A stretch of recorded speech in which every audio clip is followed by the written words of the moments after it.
Hey, what's up YouTube? Houston here. Look, I know some of you all may be trying to do the Credit Karma hack, right? And the Credit Karma hack is what you use to remove like collections off of your account and stuff like that. And the thing about it is, I'm gonna explain what it is, but I'm gonna tell you guys it may not be the best thing to do.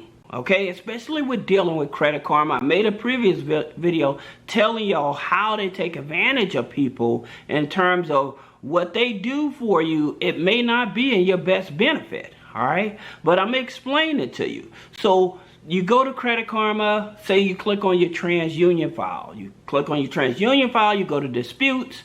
So you don't want collections, you don't want medical bills. What you wanna do, you wanna click on derogatory remarks, right? So when you click on derogatory remark, that's when you basically saying that I'm not associated with this debt. All right. Now, again, a lot of people are having success with it, and they're having these items coming off of their credit within 24 to 48 hours. All right. Again, with Credit Karma showing this stuff, right? You're thinking that, wow, 24 hours, my credit score done bumped up 50 points, 80 points. So you're looking as, wow, I got a good credit score. So now Credit Karma, you went from just say you was at a 580. You went from a 580 up to a 690, okay? Just say they bump you up 110 points over these derogatory marks, right? So, in your perspective, you're like, wow, my credit's good on my TransUnion file, all right? So what ends up happening, and I need you all to understand this. Remember the previous video. If you haven't seen the video, I'll put the link below, all right? But in the previous video, I told you all that VantageScore, which is what Credit Karma uses. Credit Karma uses TransUnion Vantage 3 score, okay? Your VantageScore, what it does, it picks up data faster than with your FICO score, okay? Now, here's where I've been telling you all that Credit Karma plays the switcheroo on you.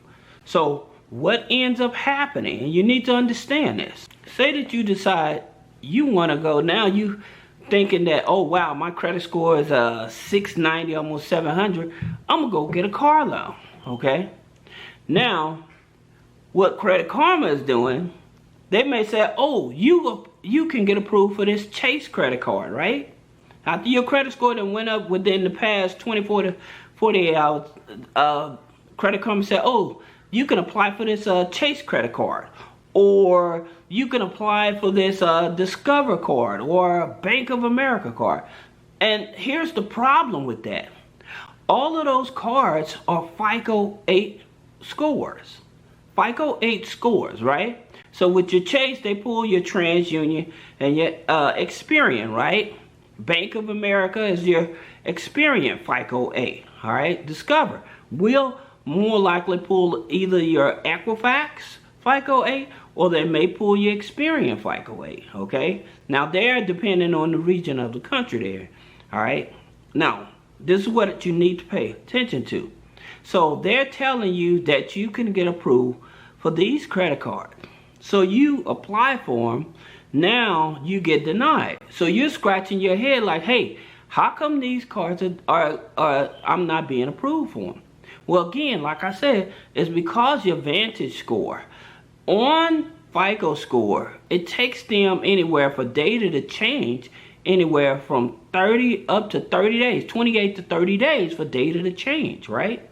Now, that's not the only issue that you may have, all right?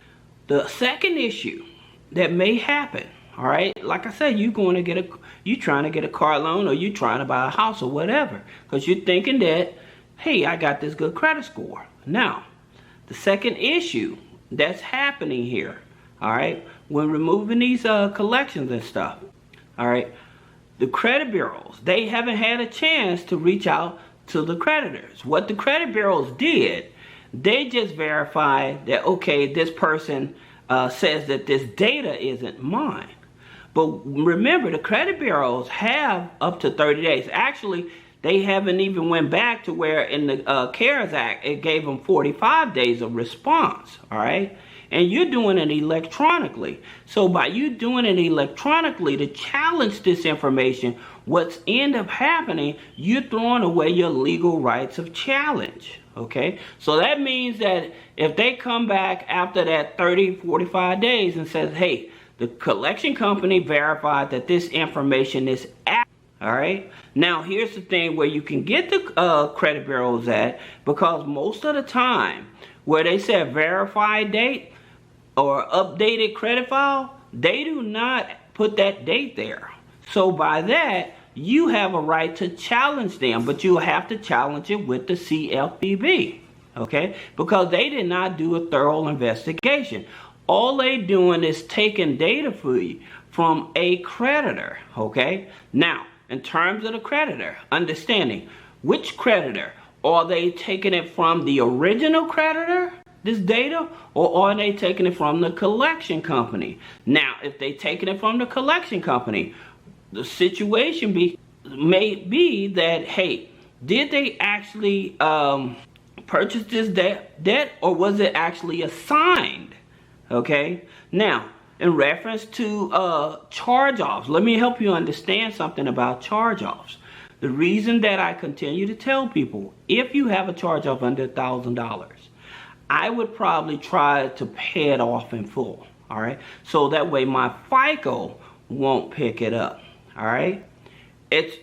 Trust me, because a lot of people try to challenge a charge-off, and what it is that when they challenge the charge-off, most people, when they do it electronically, it'll come back verified. That's all that's going to come back. It's not going to do anything else, because all the credit bureaus is what I've been telling you all along. All the credit bureaus are going to say is the name the same, is the address the same, and they're only looking at maybe the first 4 to 5 numbers of the account, or the last 4 or 5 numbers of the account. So these are the same things that the collection company, they don't have the full account, and they're not looking at the last activity date, okay? So this is the reason why I tell you guys, do not dispute through Credit Karma, because they can actually hurt you, all right? Because once that account pops back on, now you have to, technically, because you already challenged it, when you try to go back and challenge it with the credit bureaus, what they do, because they gave an assigned number on this, they will ignore it, okay? Basically is what they're going to do, saying, oh, we just recently verified that, all right? But they did not take the proper steps to verify it. So that's the reason you have to go through CFPB. Now, in reference to this Credit Karma credit hack, does it work?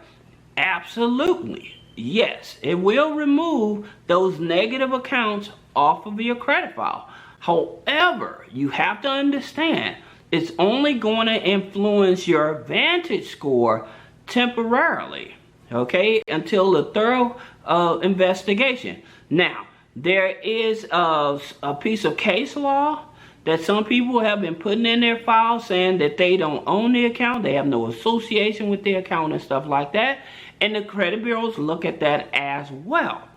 Now, will that keep the account from going back on your credit file? Absolutely not. Absolutely not. Again, because when the credit bureaus, they're verifying name, the address, and the account number, okay? That's what they're looking at. In terms of the data feed from it, who's furnishing the data and stuff like that, they're not actually taking that in consideration, because they would actually be able to look at the last activity date. That's one of the most important things that most collection company, or these not only collection company, but even the people that do the credit repair, they don't know. They don't know when was the last activity of the account, okay? Because if they knew the last activity of the account, then they can actually start looking at the statutes of it. And in terms of how long had this account been in charge-off status. So in terms of also, when looking at in charge-off status, again, if you want to challenge it on a charge-off status, then what you must do, you have to file a complaint with the CFPB. But another thing that you also have to do is, if you're not able to pay, say it's a $10,000 charge-off, then you would have to do a 1099-C, a cancellation of debt, letting them know that, hey, I cannot satisfy this debt. Now, since they already charged it off, the credit card comes and basically said that, hey, we gave you $10,000. You didn't pay it back, right? So they took the loss. You have to write it off on your taxes, which I made in another video. But the thing about it, understanding that this Credit Karma hack, does it work? Yes, okay? It does work. Does it work all the time? No. Should you use it? It's totally up to you. But just understand that it's going to influence your VantageScore the fastest. The only way that it may have a bigger impact on the FICO score is after that 30-day, 28 to 30-day update on it. Now, if you want to see what's actually happening while you challenge this through Credit Karma in terms of had it been actually removed or updated in your FICO score, click the link in the description and get your real FICO score. So that way you can actually see had that count been removed. And you'll actually see when was the last time, if you challenged it, when was the actual date that the credit bureau's last time updated the account. All right? So if you have any questions about personal credit funding, business credit funding, click the link in the description and schedule a one-on-one consultation. Thank you.